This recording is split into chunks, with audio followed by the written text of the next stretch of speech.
Okay, I did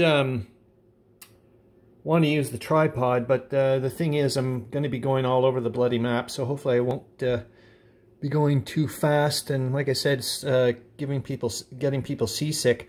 I was actually looking earlier on, like trying to figure out what the heck to do with the Russian Fourth Army, and yet again, man, I don't know why this keeps happening. At the beginning, I start going, oh, this is going to be a pretty easy move, there's not much to do, and then I start looking more and more into it, and all these, one possibility starts branching off into like, and next thing you know, I'm like, my brain kind of just shuts down, and I'm like, okay, I've just got to walk away, which is exactly what I did, and went for a nap, and actually just participated in a gaming live stream and all that stuff. It's Monday evening, so it's usually what I do on a Monday evening. Anyways, so yeah, let's zip around the map a bit.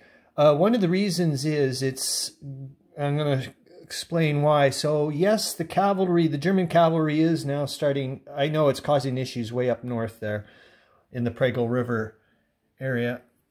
Probably causing shadows, but that's the way it goes.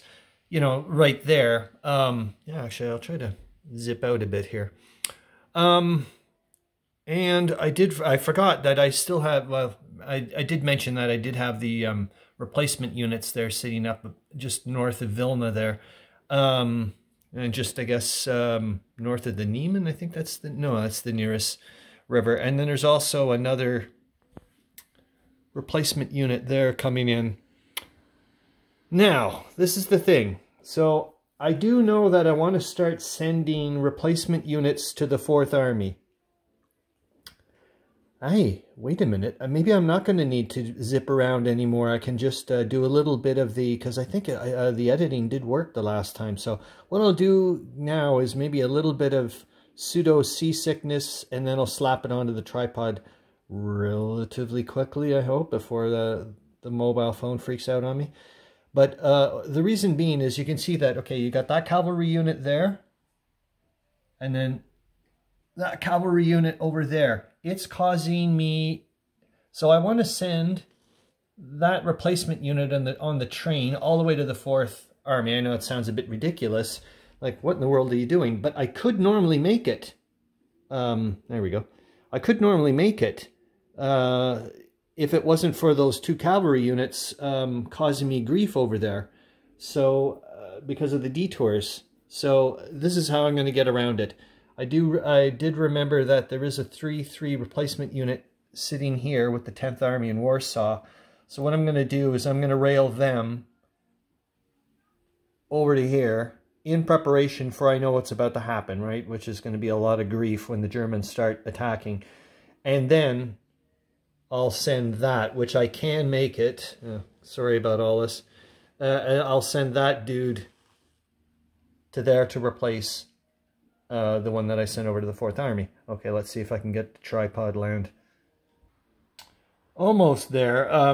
What I'm doing is I'm cheating. Actually, I've almost got the tripod mounted. I've just hit the mobile phone on unpause kind of thing to go back to recording to kind of reset the timer. Hopefully that'll help me get it, because I don't want to get into the crazy video editing software that Windows comes with. It's just less things to do, the better. Okay, hopefully this works. I'll see later on. Yeah, I'm not actually going to do any moves. This is just going to be like a trying to figure out what in the world's going on, because I'm sure my brain's going to shut down again. However, before I get into this, I do want to mention again about that rule bending, break, cheat. I don't know what the heck I'm supposed to call it, about the Core HQ thing. Yeah, I reread the rules, and as far as I know, yep, I guess I found a little thing. I'm sure when I go and post this on the forum, somebody's going to be like, oh, that's the old, insert username who figured it out way before I did. But, oh God, just the implications later on. I started thinking about it later on. I'm like, my goodness, imagine how important that would be. Using a Core HQ to plug up a hole for a defensive strength point of 1 in like the Western Front or something. You know what I mean? Like you could then, because it seems like from what I was watching with the Callendale video on his Western Front playthroughs, oh my goodness, like, yeah, that would be just amazing to just be able to like pop something there. And I mean, it's a little bit more difficult here, right? Not anymore, maybe in some areas, but it's still pretty spread out compared to what you see going on in the West Front. Anyways, we'll get back to here. So two things I'm trying to remind myself now, and it's difficult because let's be honest, the Russians have had their way, and are now really going to start having their way in Galicia. You know, minus I guess what the Germans are about to do, or you know, because they're going to really start pumping a lot more stuff in. I can see that coming.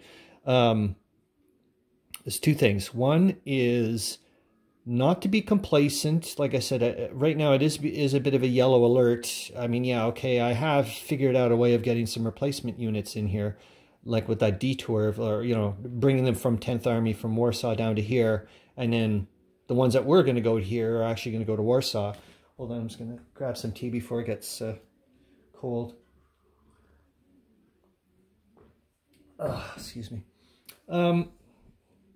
Okay, where the heck am I? So I can't be complacent. In other words, it's like, yeah, okay, you figured out a way of getting stuff around what they're doing, but in other words, I can't ignore them. You know, I got to keep an eye on them. And the second thing is not to be greedy or to overextend myself. And I was looking over here, I'm like, okay, you know, everything's wonderful. I've caused a lot of grief. And this is the thing. I've already caused the demoralization points by taking these. Not that one, but here, Ostrava. And this one was just a bonus out of the blue. I mean, Opel or Alpen or something. Apple, that's it, Apple. And of course, Cadrets. I'm sorry, I'm not letting go of this. Yeah, it's gonna be kind of, must be kind of creepy. I mean, I'm gonna read up more about what the city of Cadrets, because now it's like, you know, the Russians are like in there, like, oh my goodness, and it's, you know, this is the second full turn now they're going to be in there. So, and to be honest with you, this right, well, it's, you know, obviously the Russians' left flank, because we're looking at it the wrong way. What am I supposed to do? Jump on the table and look? I mean, give me a break. To be honest with you, the Russians are not worried about the Austrians. This is like a whatever. And, you know, well, maybe again, I should also think about it with the way I'm, not to be complacent, but they are very, very, very well aware that the Austrians are pathetic right now. Like they've, you know, there's nothing left basically. So I'm not that worried, and I'm in a nice, beautiful spot here. So all I don't know what I want to do with these guys. The funny thing is, I keep forgetting about these rail cut lines underneath a lot of the troops here, and I'm like, oh wow, I've got an extra unit there. I'm like, no, you don't. But so, like the 45th here, I'm like, do I need to send them over there? No, I don't think so. Except maybe to replace the cavalry, so that way I can free that guy up. Because I mean, it's kind of a waste of its movement sitting there, right? I mean, that's what infantry should be doing. I should be having infantry sitting there, not cavalry, for crying out loud. I should be using the cavalry to its advantage. Like, what a waste. Yeah, okay. So that's one decision done there. There we go. Yeah, and the rail's been cut, so I don't have to do anything anymore. And I should look into, I think in Der Weltkrieg, I have to look at it here. It's always like it's automatic, I think rails are cut. I'm kind of yet again altering, I guess, a little bit. Like, for example, I did not allow the 2nd and 1st Grenadier infantry divisions over here that used column movement to get over to here. I did not allow them to cut the rail here because I was like, well, that doesn't make sense to me. Like they ran like hell, or well, ran, you know what I mean? They marched like hell to get over here, and then, oh, and by the way, you know, could you start? No, I'm just like, that's the way I'm looking at it. Whereas these guys did not use column movement, and I'm like, okay, you were allowed to, therefore that's the way my brain is working anyway. So that's the way the rail cut, as well as these guys in Ostrava. So if I want to cut the rail, it'll happen this turn, but it didn't happen last turn because they, you know, ran like marched like hell to get here. But look how quick the Germans showed up. Yes, I understand it's only like 4 movement points to get over here, but they were here last turn, and their movement here. It's like they were located here in Breslau, and bang, so they're already making a presence known. And I have no clue what. That's the beauty of these blocks. I don't have a clue what's underneath there. So I don't think that's cavalry. Could be. Did it use rail to get there? I don't know. I wasn't paying attention. So there we go. So okay, I'm going to send this guy over here. And I think what I was thinking at the beginning was, yet again, it's hard because, like I said, I'm trying to role play, which means many times lots of this is going against my nature. And one of the things, yet again, against my nature was, I was like, whoa, oh my God, look at all these Germans showing up. Let's pull back. Oh yeah, I'll tell you, if you ever run into playing me in person, 2 things you're going to run into me, which I'm, yet again, which I found interesting is I've had the most success when I've actually gone against my nature in some respects. It's weird. So maybe that's what I should remind myself to, is one, I'm usually very timid. Whereas, like I said, I've had the most success. But mind you, basically all my plays actually from miniature wargaming. But yeah, it's been when I've been very aggressive. And what was the other thing? Secondly, I get distracted very easy. I can remember one game, miniature war games, we were actually laughing about it during and after because I got suckered in so easy. They just moved some cavalry over wherever, and I completely forgot, this is a Napoleonic scheme, and I completely forgot how fast cavalry can move, and I just got distracted and started pulling these forces way out of command range, and then they just swooped around and just ate me alive. It was just like, oh my God, it was so fun. Well, at the time I was in sheer shock, but it was just like, like I said, we were laughing at the time. I got smoked like a fine cigar. Anyways, let's get back to here. So this is, at the beginning I was like, whoa, I'm overextending myself. But I'm like, no, you're not really, in a weird way, because of the lines of the supply length for a counterattack. For attack, sure. But, I'm within 8 movement point allowance. And to go against my nature yet again, I'm going to stay in Ostrava, which is weird because, like I said, I would want to pull back. But I'm going to stay here. So this is going to be my primary focus, actually, is this guy here. I'm a little worried about him wrapping, of course, as well, my headquarters. So what I'm going to do is I'm going to give up the ghost here on this one here. This 80th reserve is going to go somewhere, I guess, towards this unit. These guys should be fine. I mean, that's what, 6 strength points? And they're behind a river, and they're in a city center, so they're not forced to retreat. So forget it. They're gonna stay there. And like I said, what I'm trying to do with the Russians, with the role playing as well, I've done this in previous games, is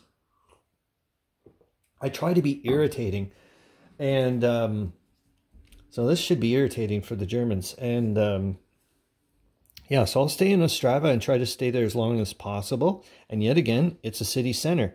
So it's going to be hard. Like, I don't have to, I'm not forced to retreat. So, okay, these guys will go over there to replace the cavalry. And these guys will go over there. And yet again, it's to protect this guy.